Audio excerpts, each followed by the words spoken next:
Mutton curry ఎప్పుడు ఒకేలా కాకుండా ఇలా చేసుకోండి, చాలా టేస్టీగా ఉంటుంది. రైస్లోకైనా, రోటీలోకైనా, దోశల్లోకైనా కూడా అద్దరిపోతుంది. ఈ మటన్ కర్రీని పూరితో తింటే ఇంకా సూపర్గా ఉంటుంది.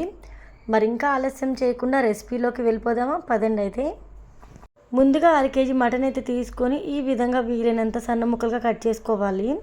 ఇలా సన్న ముక్కలుగా మటన్ని కట్ చేయడం వల్ల మటన్ అనేది బాగా ముదురుగా ఉన్నా కూడా త్వరగా ఉడుకుతుంది. అలానే ముద్దకు ఒక ముక్కలాగా తినొచ్చు అనమాట. పీసెస్ కూడా మనకి ఎక్కువ ఉన్నట్టు అనిపిస్తాయి. మటన్ అయితే ఇప్పుడు శుభ్రంగా కట్ చేసి తీసుకున్నాం కదా, వాటర్లో ఒక 2-3 సార్లు కడిగి తీసుకోవాలి. మటన్ కూడా క్లీన్ చేసాం కదా. ఇప్పుడు కర్రీ ప్రాసెస్ చూద్దాం పదండి. స్టవ్ ఆన్ చేసుకుని స్టవ్ మీద అడుగు మందంగా ఉన్న కడాయి కానీ గిన్నె కానీ పెట్టుకోవాలి.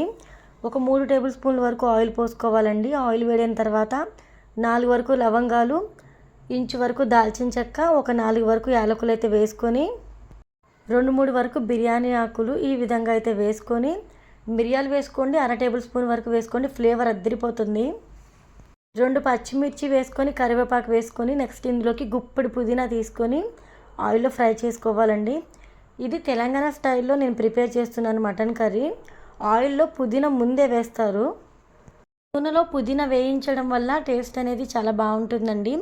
ఈ విధంగా పుదీనా కూడా చక్కగా వేగిపోయిన తర్వాత ఉల్లిపాయ ముక్కలు వేసుకోవాలి. 1 లేదా 2 ఉల్లిపాయలు తీసుకొని సన్న ముక్కలుగా కట్ చేసుకుని ఉల్లిపాయ ముక్కలు అయితే వేసుకొని, ఉల్లిపాయ ముక్కలు బ్రౌన్ కలర్ అంటే లైట్ బ్రౌన్ కలర్ వచ్చేంత వరకు ఫ్రై చేసుకోవాలి.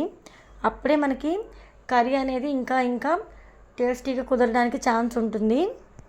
ఉల్లిపాయ ముక్కలు కూడా వేగిన తర్వాత శుభ్రంగా కడిగి తీసుకున్న మటన్ అయితే వేసుకోండి. నేను ఇక్కడ 1/2 కేజీ మటన్ తీసుకున్నానని చెప్పాను కదా, 1/2 కేజీ మటన్ అయితే వేసేసుకుందాం. మటన్ వేసిన తర్వాత ఉప్పు వేసుకోవాలి. ఇక్కడ నేను కల్లుప్పు వాడుతున్నాను. కల్లుప్పు వాడడమే ఆరోగ్యానికి మంచిదండి.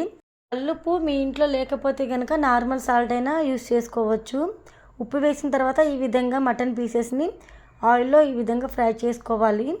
ఇలా ఫ్రై చేసుకున్న తర్వాత మూత పెట్టి మటన్ని ఒక 15 నిమిషాలు ఉడికించాలి. మటన్ నుంచి ఇక్కడ మనకి వాటర్ అనేది ఊరుతూ ఉంటే ఆ వాటర్ అంతా కూడా ఆల్మోస్ట్ ఇంకిపోయి పైకి ఆయిల్ తేలేంత వరకు మటన్ అయితే ఉడికించుకోవాలండి. మీకు ఒక్కసారి ఇక్కడ నేను మూత తీసి కూడా చూపిస్తాను చూడండి. ఇక్కడ మూత తీసి చూపిస్తున్నాను. వాటర్ అయితే ఊరాయి కదా, ఈ వాటర్ అంతా కూడా ఇంకిపోయేంత వరకు ఈ విధంగా కలుపుకుంటూ ఉడికించుకోవాలి.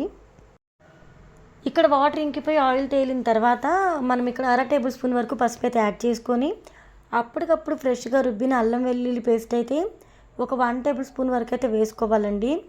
పసుపు అల్లం వెల్లుల్లి పేస్ట్ వేసిన తర్వాత ఈ పసుపు అల్లం వెల్లుల్లి పేస్ట్ ఏదైతే ఉందో ముక్కలకి పట్టేలాగా కలుపుకుంటూ చక్కగా కాస్త ఫ్రై అవ్వనివ్వాలి. కొంచెం కర్రీ అనేది గ్రేవీగా చిక్కగా రావడం కోసం టమాటోలు యాడ్ చేసుకోవాలి. టమాటోలు మరీ ఎక్కువగా అయితే వేసుకోకూడదండి. 1 లేదా 2 టమాటోలు తీసుకొని సన్నని ముక్కలుగా కట్ చేసుకొని టమాటో ముక్కలు అయితే వేసుకోవాలి. టమాటో ముక్కలు వేసిన వెంటనే కారం అయితే యాడ్ చేసేసేయండి. 2 లేదా 3 టేబుల్ స్పూన్ల కారం అయితే కరెక్ట్గా సరిపోతుంది. కారం ఎక్కువ తినే వాళ్ళు కొంచెం ఎక్కువ వేసుకోవచ్చు. లేదు మాకు అంత స్పైసీగా వద్దనుకుంటే కాస్త తగ్గించుకోండి. మరి అంతకంటే ఎక్కువ స్పైసీ యాడ్ చేసినా కూడా అంత బాగుండదు.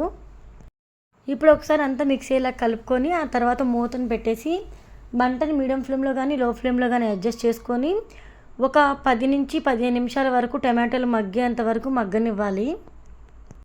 ఇక్కడ టమాటోలు మగ్గిపోయినాయి చూడండి. ఈ విధంగా టమాటోలు కాస్త మగ్గితే సరిపోతుంది. ఇలా టమాటోలు మగ్గిన తర్వాత గ్రేవీకి సరిపడా వాటర్ యాడ్ చేసుకోవాలి. నేను ఇక్కడ పెద్ద గ్లాస్తో 1 గ్లాస్ వాటర్ అయితే యాడ్ చేస్తున్నాను. 1 గ్లాస్ అంటే 1/2 లీటర్ వరకు వాటర్ యాడ్ చేస్తున్నాను. ఇప్పుడు మంటని హై ఫ్లేమ్లో అడ్జస్ట్ చేసుకొని మటన్ని బాగా ఒక 10 నిమిషాల వరకు ఉడికించి ఆ తర్వాత లో ఫ్లేమ్లో అడ్జస్ట్ చేసుకొని ఇంకొక 10 నిమిషాల వరకు ఉడకనివ్వాలండి. మటన్ ఉడకడానికి సాల్ట్ యాడ్ చేసాం కానీ తర్వాత సాల్ట్ వేయలేదు కాబట్టి ఇంకొంచెం సాల్ట్ అయితే యాడ్ చేసేసుకోవాలి. సాల్ట్ యాడ్ చేసేసుకున్న తర్వాత ఇక్కడ నేను మళ్ళీ కల్లుప్పే వేస్తున్నానండి. మీకు ఆల్రెడీ చెప్పాను కదా, కల్లుప్పు లేకపోతే నార్మల్ సాల్ట్ అంటే మెత్తని సాల్ట్ కూడా వేసుకోవచ్చు.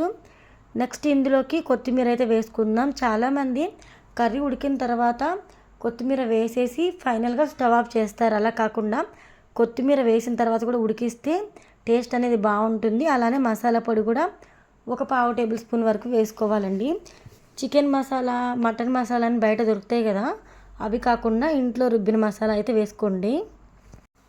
ఇప్పుడు మూత పెట్టేసి చక్కగా ఉడికించుకోవాలి.